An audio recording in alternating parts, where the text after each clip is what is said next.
Le soleil de l'après-midi baignait Ouagadougou d'une lumière dorée, tandis que des milliers de personnes convergeaient vers le palais des sports. L'air vibrait d'excitation. Jeunes, familles entières, dignitaires locaux et étrangers, tous étaient réunis pour le plus grand événement national dédié à la jeunesse et à l'espoir.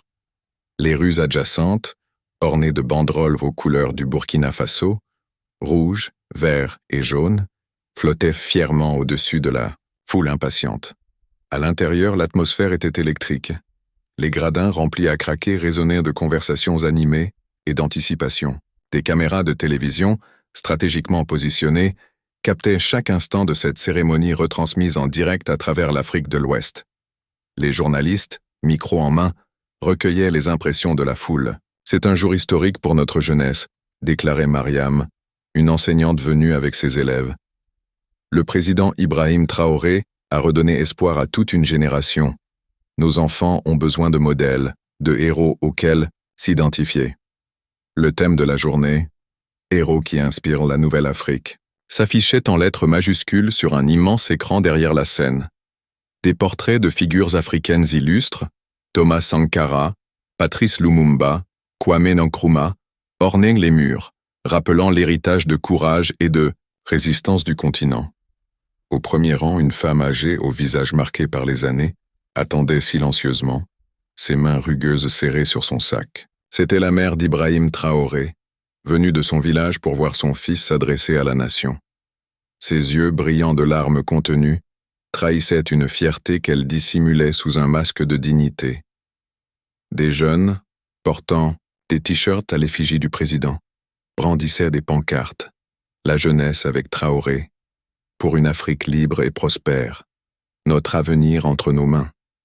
Leurs visages rayonnaient d'espoir et de détermination.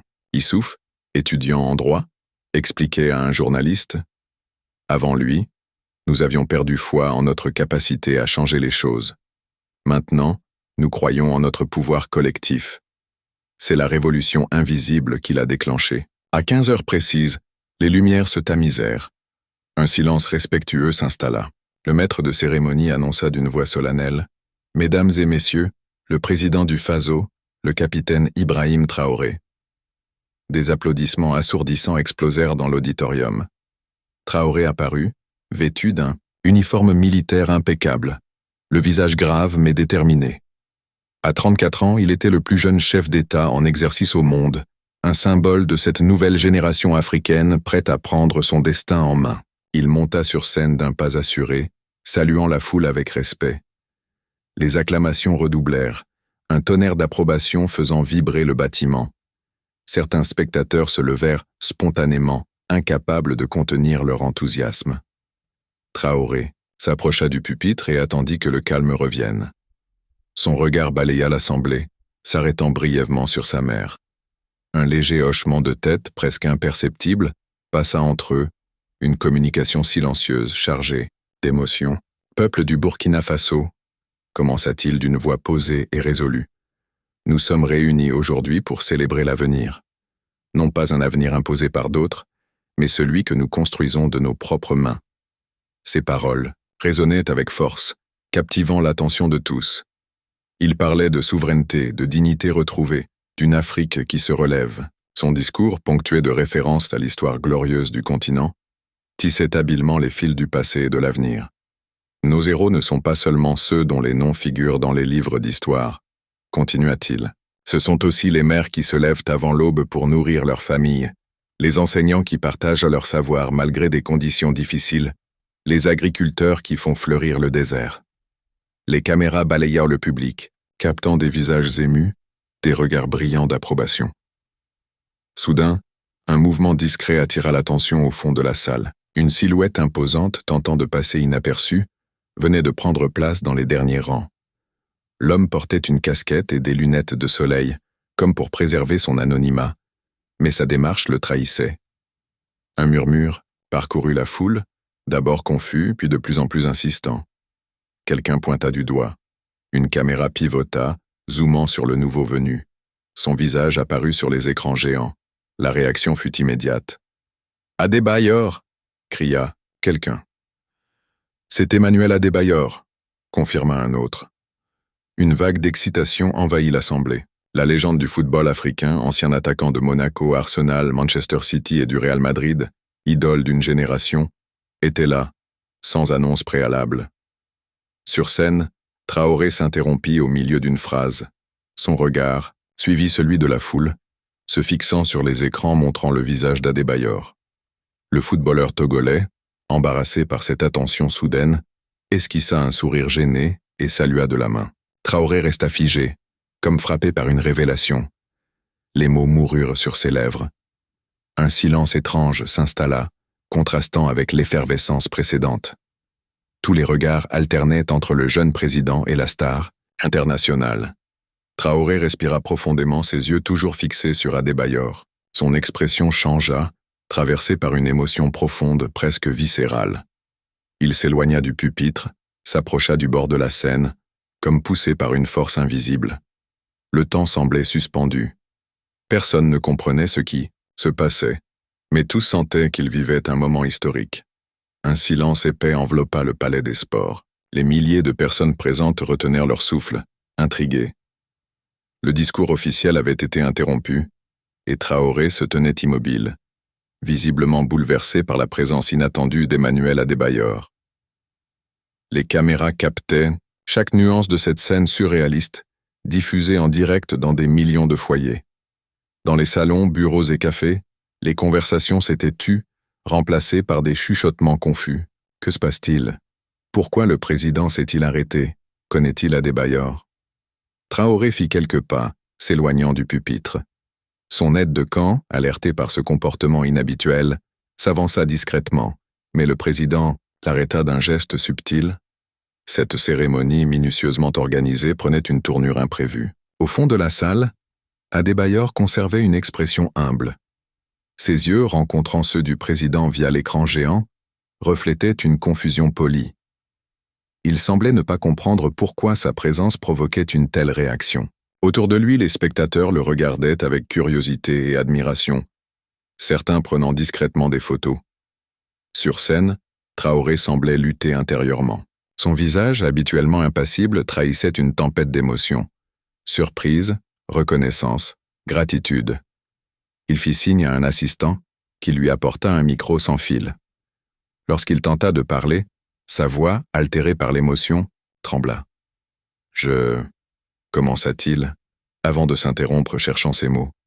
Jamais le peuple burkinabé n'avait vu son leader dans un tel état. Lui, connu pour sa maîtrise et son calme, apparaissait vulnérable, profondément humain. Il reprit, plus assuré mais toujours ému. « Cet homme, dit-il en pointant à Adebayor, cet homme a sauvé ma vie, et il ne le sait même pas. » Un murmure stupéfait parcourut l'assistance. Personne ne s'attendait à une telle déclaration. Les journalistes se redressèrent, prêts à transcrire ce moment historique. La mère de Traoré, au premier rang, porta une main à sa bouche, ses yeux écarquillés de surprise, aussi prise au dépourvu que l'Assemblée. « Aujourd'hui, poursuivit Traoré, nous parlons de héros, d'hommes et de femmes qui inspirent, qui changent des vies, parfois sans s'en rendre compte. Aujourd'hui est un jour de gratitude. » Il balaya la salle du regard, captant l'attention de tous. Des jeunes pleuraient silencieusement, touchés par l'authenticité du moment. Les caméras zoomaient sur leurs visages bouleversés. « Monsieur Adebayor, dit Traoré, pourriez-vous nous faire l'honneur de monter sur scène ?» Cette invitation provoqua une nouvelle vague d'excitation. Des applaudissements éclatèrent, accompagnés de cris d'encouragement. « Adebayor! Adebayor !» Le footballeur hésita, visiblement surpris par ce rôle inattendu. Il échangea un regard avec son accompagnateur, puis céda à l'insistance générale. Sa progression vers la scène fut accompagnée d'une clameur croissante. Des mains se tendaient pour le toucher. Des smartphones immortalisèrent l'instant. Les gardes, d'abord alarmés, reçurent l'ordre de faciliter son passage. Adebayor monta les marches avec humilité, contrastant avec son statut de superstar. Il s'inclina légèrement devant Traoré, respectant le protocole. Le président fit un pas en avant et, dans un geste spontané qui stupéfia l'Assemblée, serra Adebayor dans ses bras. Cette étreinte, brève mais intense, fut accueillie par une explosion d'applaudissements. « Je ne comprends pas, » murmura Adebayor, assez bas pour que seul Traoré l'entende, mais son expression perplexe était visible sur les écrans. Géant. Vous comprendrez bientôt, répondit Traoré se tournant vers le public, le bras sur l'épaule du footballeur. L'ambiance avait changé. Ce qui avait commencé comme une cérémonie formelle s'était transformé en un moment personnel authentique. Les dignitaires échangeaient des regards intrigués. Les journalistes étrangers transmettaient frénétiquement des notes à leur rédaction. Ce n'était pas prévu, chuchota un ministre. Traoré conduisit Adebayor au centre de la scène. Les deux hommes, côte à côte, formaient une image saisissante. Le jeune président en uniforme et la légende du football en tenue décontractée, symbolisant la diversité des parcours menant à l'excellence en Afrique. Beaucoup d'entre vous se demandent ce qui se passe, reprit Traoré, un sourire énigmatique aux lèvres. Vous vous demandez pourquoi la présence de cet homme m'a fait perdre mes moyens, moi qui ai l'habitude de m'adresser à des assemblées internationales. Il marqua une pause, laissant la tension monter. Ce que vous allez entendre n'était pas prévu. Ce n'est pas dans mon discours officiel, ce sont des mots qui viennent du cœur. La salle retenait son souffle. Les techniciens de la télévision nationale avaient abandonné leur script, improvisant pour suivre cette situation sans précédent. Les réseaux sociaux s'enflammaient, des millions d'internautes partageant leurs réactions en temps réel. Avant d'être président, avant d'être militaire, avant même d'être étudiant, j'étais un jeune garçon avec des rêves, comme tant d'autres dans notre pays. Sa voix s'adoucit, devenant intime, comme s'il s'adressait à des amis. Comme beaucoup de nos jeunes, j'ai connu des moments difficiles, des périodes de doute, des épreuves insurmontables. Ce que je vais révéler, très peu de personnes le savent. Ma propre mère, il se tourna vers elle, l'apprend en même temps que vous. Un silence absolu régnait. L'histoire personnelle du président, habituellement protégée par une discrétion légendaire, allait être dévoilée. Liée à Emmanuel Adebayor, Traoré prit une profonde inspiration. J'avais 16 ans, et ma situation familiale était extrêmement difficile. Mon père nous avait quittés. Ma mère luttait pour nourrir ses enfants. Nous vivions dans une pauvreté dont je n'ai jamais eu honte, mais qui limitait mes possibilités. Des murmures compatissants parcoururent l'assistance. À cette époque, le football était ma passion, mon échappatoire. J'étais doué, du moins je le croyais, poursuivit-il avec un sourire nostalgique. J'avais été sélectionné pour un tournoi international de jeunes à Lomé, au Togo. C'était une chance inouïe, peut-être la seule de montrer mon talent, d'être repéré, de changer ma vie. Adebayor écoutait attentivement, son visage reflétant une concentration intense. Le problème, continua Traoré, c'est que je n'avais pas d'équipement adéquat. Mes chaussures de football étaient usées, presque inutilisables. Ma mère avait économisé des mois pour payer le voyage, mais nous n'avions plus rien pour l'équipement. Il marqua une pause, regardant sa mère, qui couvrait sa bouche, des larmes coulant sur ses joues. La veille du premier match, l'entraîneur m'a convoqué. Il m'a expliqué avec regret que je ne pourrais pas jouer sans équipement réglementaire. Les règles étaient les règles. J'étais dévasté. Tout ce chemin, tous ces espoirs, pour rien. Traoré baissa, la tête submergée par l'émotion. Lorsqu'il la releva, ses yeux brillaient. Ce soir-là, je me suis isolé derrière le stade où nous nous entraînions. Je pleurais de rage et de frustration. Je me sentais humilié, impuissant. C'est alors qu'un homme s'est approché. Je ne l'avais pas reconnu immédiatement. Il portait une casquette et des lunettes de soleil, un peu comme aujourd'hui. Tous les regards se tournèrent vers Adebayor, dont l'expression passait de la confusion à une lueur de reconnaissance. Cet homme m'a demandé pourquoi. Je pleurais. Sans réfléchir, je lui ai tout raconté. Ma situation, le tournoi, mes chaussures usées, mon rêve qui s'écroulait. Il m'a écouté sans m'interrompre. Puis il a dit « Attends-moi ici ». La voix de Traoré se brisa. Il s'éclaircit la gorge. 1 heure plus tard, il est revenu avec un sac de sport. À l'intérieur, il y avait une paire de chaussures de football neuves, magnifiques, des protèges tibias, des chaussettes, et même de la nourriture. Il m'a tendu le sac en disant « Maintenant, montre-leur ce que tu sais faire ». Un murmure d'émotion parcourut l'assemblée. Adebayor ferma les yeux comme si un flot de souvenirs lui revenait. Cet homme, déclara Traoré en se tournant vers lui, c'était Emmanuel Adebayor. La révélation provoqua une onde de choc. Des exclamations de surprise et d'émerveillement fusèrent. Adebayor, profondément touché, couvrit son visage de ses mains. Emmanuel venait de signer son premier contrat professionnel avec le FC Metz. Il n'était pas encore la star mondiale qu'il deviendrait, mais pour moi ce jour-là il a été bien plus qu'une célébrité. Il a été mon sauveur. Traoré s'avança vers le bord de la Seine. Ces chaussures, je les ai portées pendant 2 ans, bien après qu'elles soient devenues trop petites, bien après qu'elles soient usées. Je les ai entretenues comme un trésor. Elles m'ont accompagné jusqu'à mon entrée à l'armée. Des sanglots étouffés se faisaient entendre. L'histoire touchait une corde sensible, réveillant des souvenirs de moments difficiles et de gestes de bonté inattendus. Emmanuel ne m'a pas demandé mon nom ce jour-là. Il ne cherchait pas de reconnaissance. Il a vu un jeune en difficulté et a agi.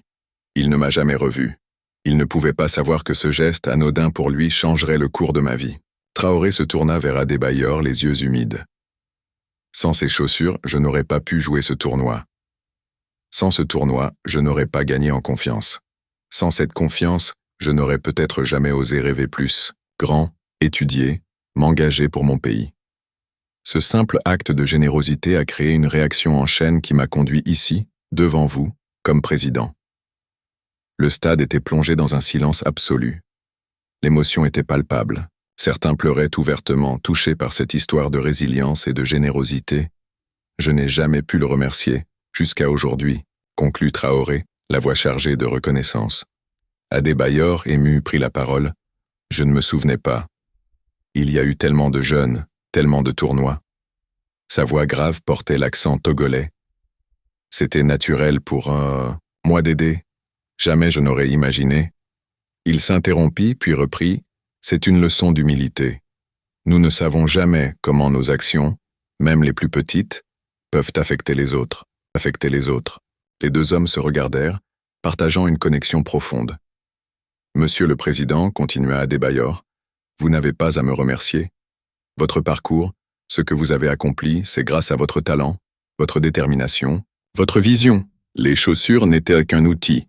L'artisan, c'était vous. Cette déclaration fut accueillie par des applaudissements chaleureux. Traoré secoua la tête. Vous vous trompez, Emmanuel. Les outils sont essentiels quand on n'a rien. L'espoir est vital quand tout semble perdu. Vous m'avez donné les 2. Il se tourna vers le public. C'est pourquoi j'ai partagé cette histoire. Elle illustre le thème de cette cérémonie, les héros qui inspirent la nouvelle Afrique. Parfois, ces héros ne portent pas de cap. Parfois, ils portent un sac de sport avec une paire de chaussures. Le public rit doucement. Un moment de légèreté après tant d'émotions.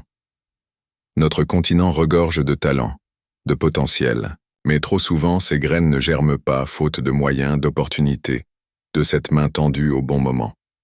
Combien de futurs médecins, ingénieurs, artistes, leaders sont perdus parce qu'il manque des chaussures pour participer au tournoi de la vie? Sa voix retrouva de la force. C'est notre responsabilité collective, gouvernement, citoyens, secteur privé, diaspora, de créer ces opportunités, de tendre la main, d'offrir ces chaussures à notre jeunesse. Un petit geste peut déclencher un effet papillon aux conséquences incalculables. Il s'avança vers Adebayor et l'enlaça à nouveau. Sans ce geste, je ne serais peut-être pas ici. C'est pourquoi je tenais à vous exprimer publiquement ma gratitude, au nom du jeune Ibrahim d'il y a presque 20 ans. Les 2 hommes s'étreignirent sous des applaudissements assourdissants. La mère de Traoré, invitée à monter, sur scène, s'approcha timidement. Son fils lui tendit la main, l'accueillant dans ce cercle d'émotions. Elle se tourna vers Adebayor et, dans un geste bouleversant, prit ses mains et les porta à son front en signe de respect et de gratitude éternelle. Ce tableau, le président, la star du football, la mère humble, incarnait la connexion entre le passé, le présent et l'avenir, entre les générations, entre les facettes de l'identité africaine. Aujourd'hui, poursuivit Traoré, je souhaite transformer cette coïncidence en quelque chose de concret pour notre jeunesse. J'annonce officiellement la création de l'Institut Adebayor pour la jeunesse africaine. Des applaudissements spontanés éclatèrent. Les jeunes se levèrent, manifestant leur enthousiasme. Adebayor, surpris, se tourna vers le président. Traoré lui adressa un sourire rassurant. Cet institut ne sera pas seulement un centre de formation sportive. Bien que le sport y aura une place importante, ce sera un incubateur de talents dans tous les domaines. Sciences, technologie, art, leadership. Un lieu où les jeunes burkinabés et africains trouveront les chaussures dont ils ont besoin pour participer au tournoi de la vie. Sur les écrans, géant apparut une projection architecturale. Un bâtiment moderne entouré d'espaces verts et d'installations sportives. Le public réagit avec admiration. Mon équipe travaille sur ce concept depuis des mois, expliqua Traoré. Nous cherchions le bon moment, le bon symbole pour le lancer. Le destin nous a offert cette opportunité. Il se tourna vers Adebayor. Emmanuel, j'aimerais que cet institut porte votre nom, non pas seulement pour honorer votre carrière, mais pour ce que vous représentez.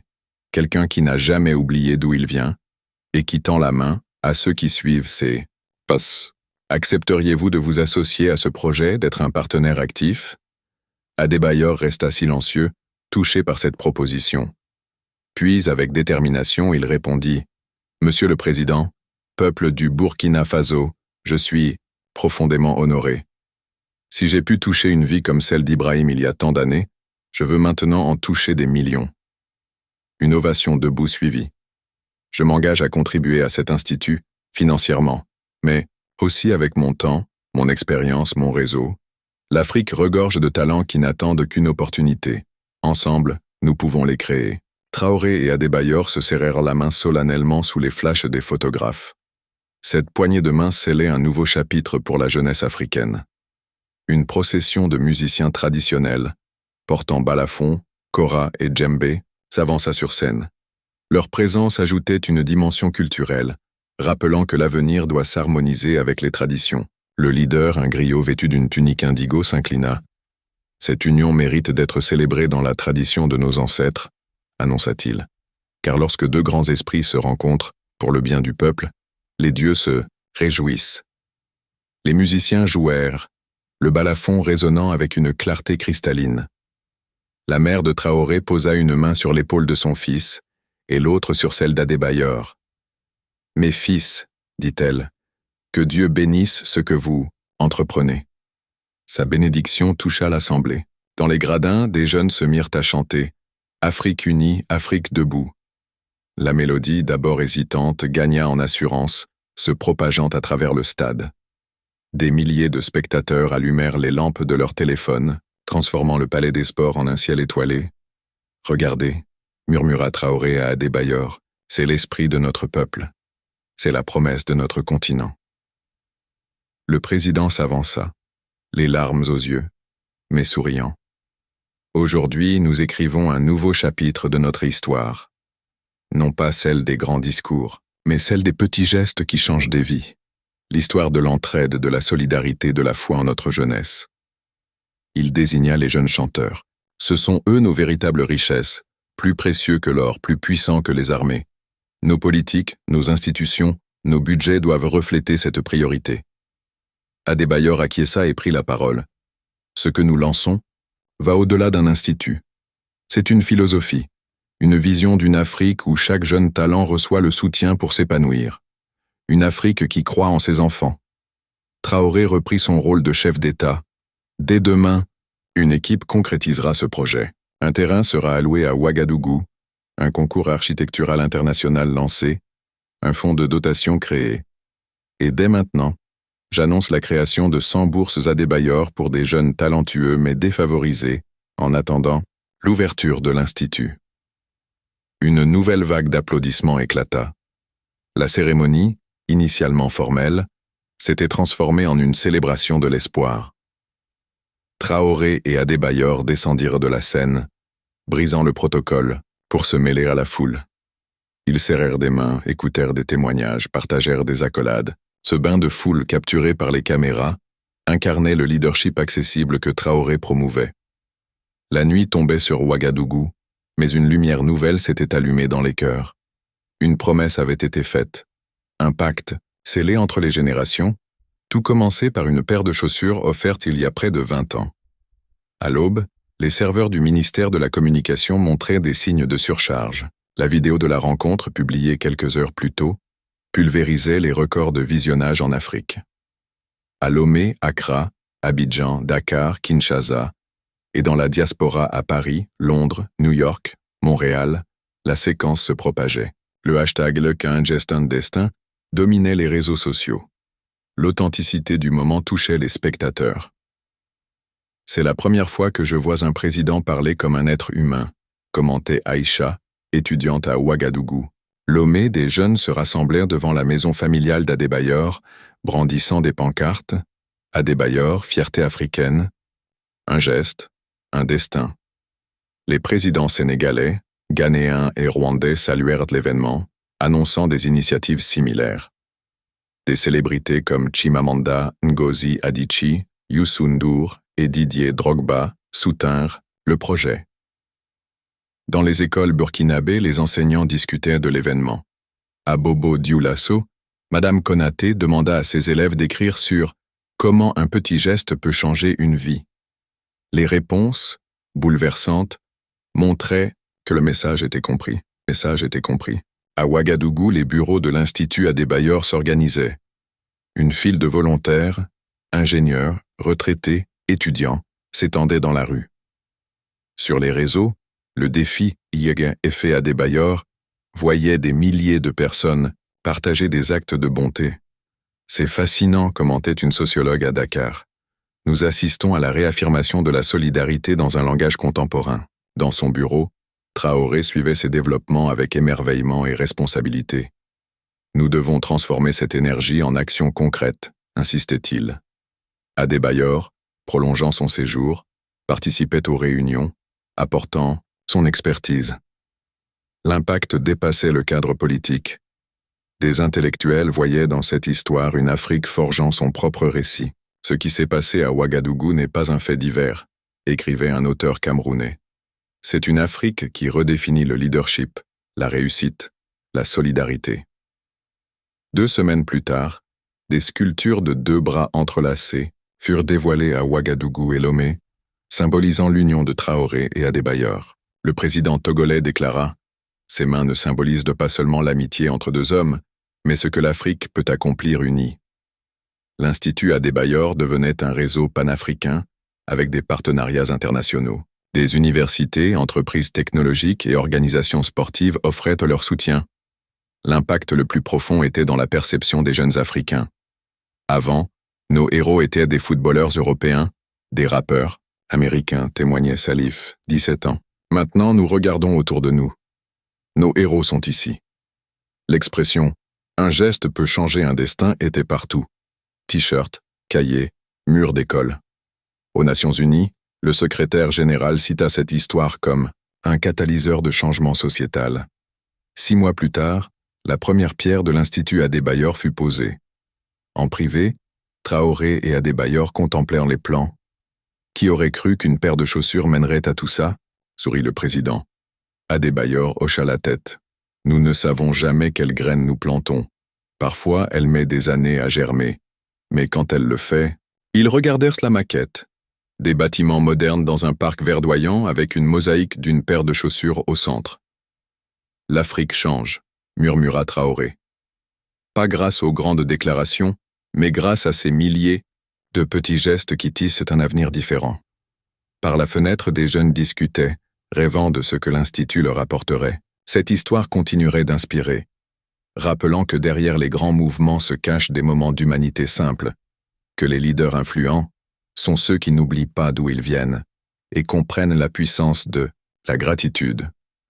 Tandis que le soleil se couchait sur Ouagadougou, une certitude s'imposait. L'Afrique se redressait, forte de ses héros et de ses récits, prête à écrire les prochains chapitres de son histoire.